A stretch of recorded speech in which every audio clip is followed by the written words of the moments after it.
Let's do a little bit of a takeoff, see how that feels.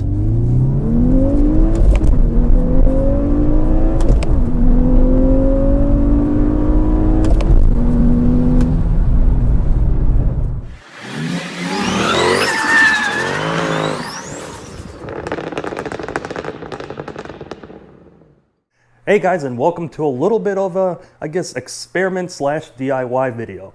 What we're going to attempt to do is to create a weighted OEM shift knob. Now, I'm a big fan of OEM Plus. I don't really like aftermarket shifters all that much, so that's why I wanted to go with this route.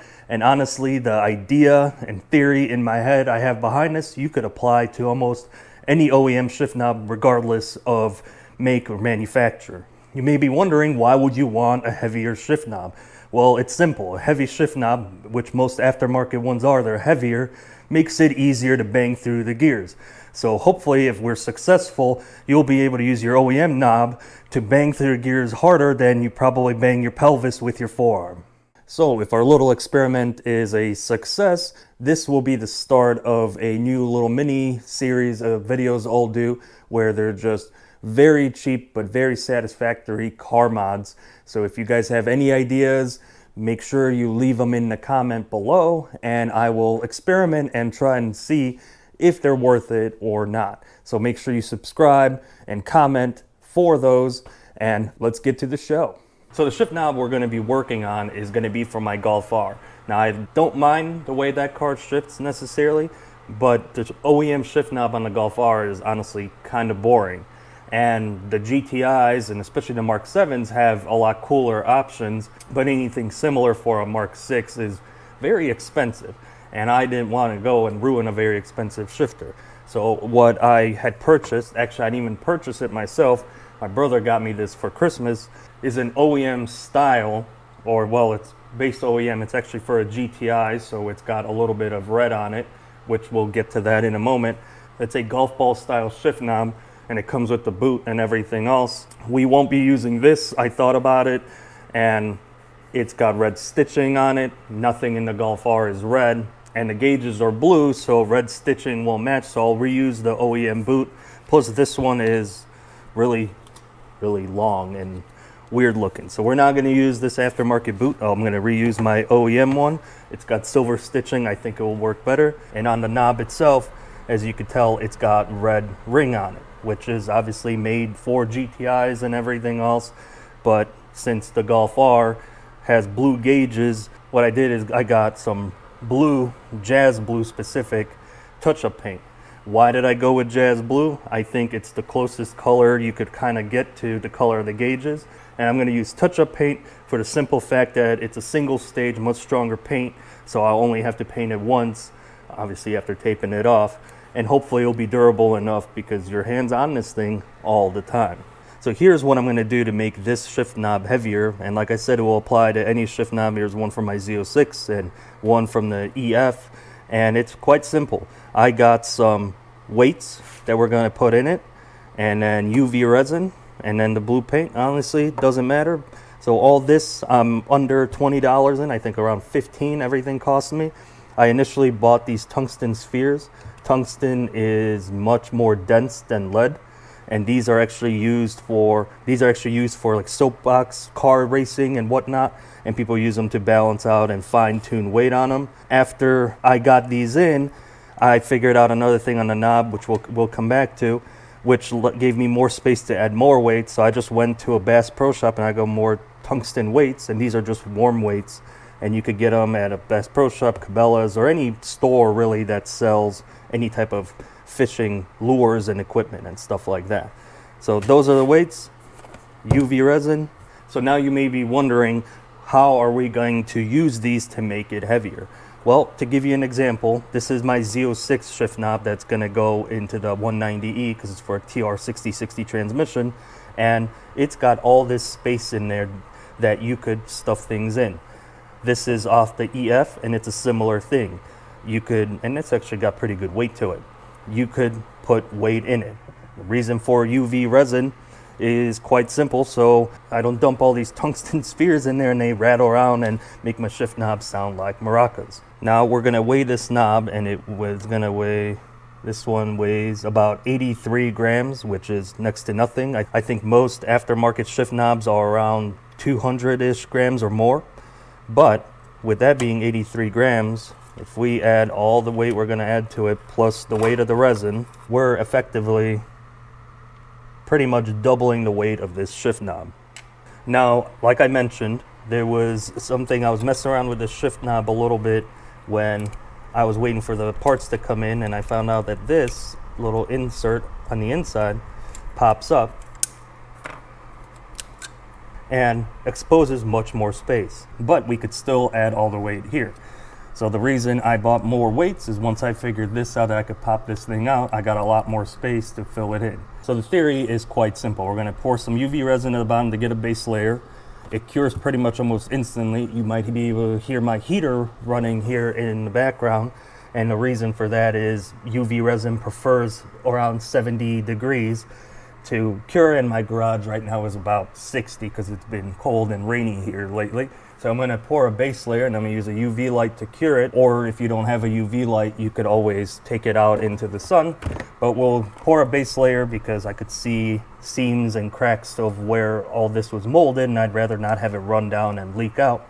So I'll pour a base layer, and then we'll go little by little, make layers of the spheres and the other tungsten weights till it's filled in full. And in theory, we should be able to double the weight of this here shift knob and still have an OEM plus look.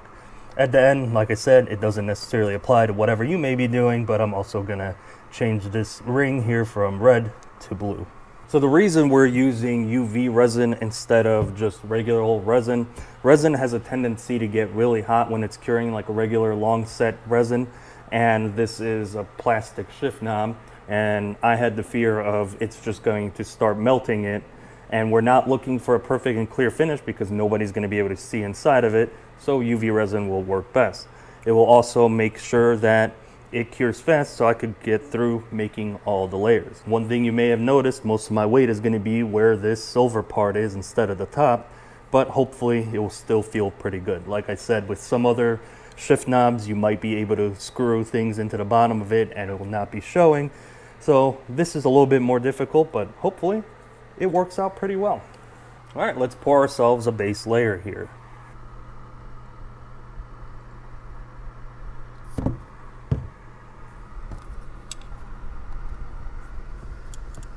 So obviously UV resin cures pretty quickly, which is good because I figured there would be gaps here and you could see some of it very slowly start seeping. Luckily, I was able to correct that before it seeped out. So now that we have a base layer, I figure we have like 4 little corners down there that essentially run into this part of the knob.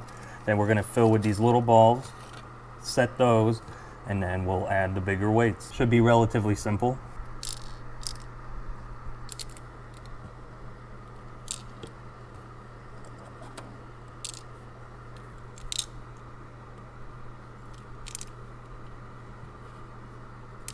Now that those guys are in there, let's pour some more UV in there and set them in place so we don't have maracas. So I poured one more layer in here of just UV resin. I let it sit for a while because it was a bigger, thicker layer before we put in these final weights here.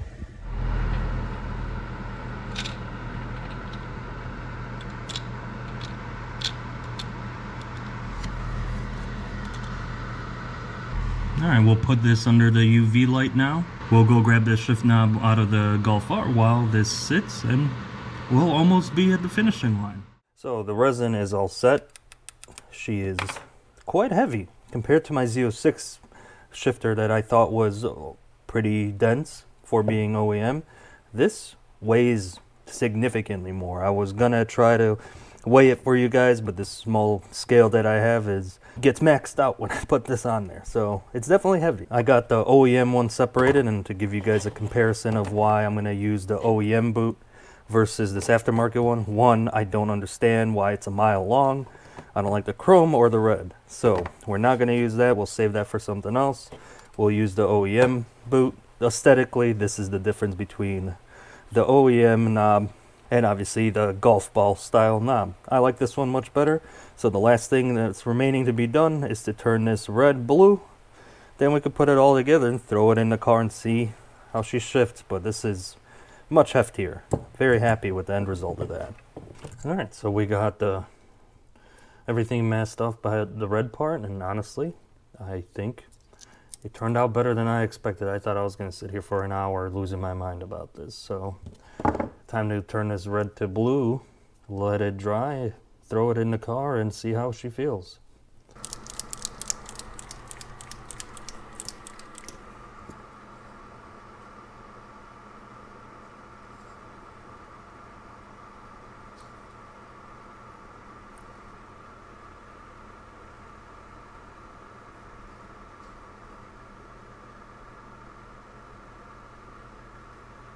So that didn't turn out too bad, honestly.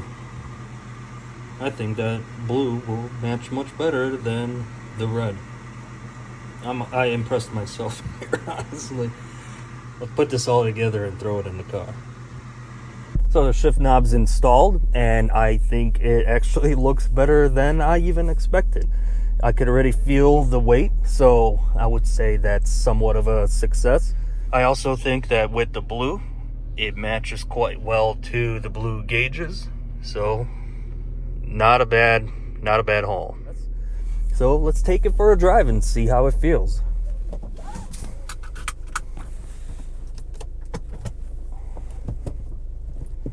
Oh yeah, you could even feel the difference just putting it into reverse.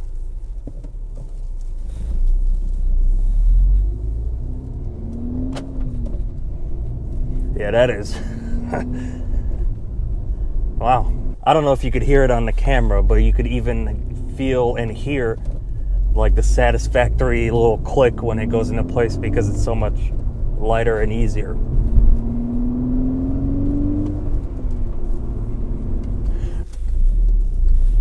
I honestly didn't think it would make that much of a difference, but the steering wheel and the shifter are the two things that you touch the most while driving your car. So it changes the whole experience of the car, and I'm very happy, honestly. Wow. I really didn't think it would make that much of a difference, to be completely honest. Now that we're done with it, I thought it would be so subtle that only I would know. But the difference, if you drove a bone stock Golf R and this one, just the shifter feel, it feels a lot more engaging. Let's do a little bit of a takeoff, see how that feels.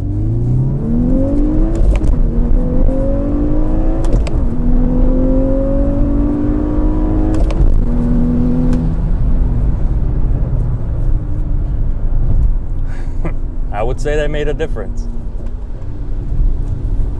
You get a little bit more confidence in changing gear.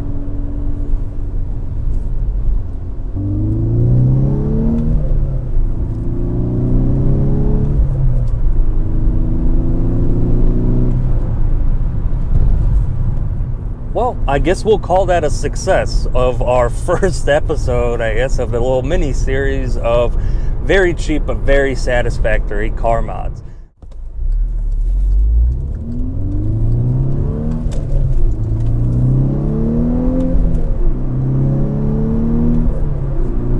That feels so much better. Such a small thing.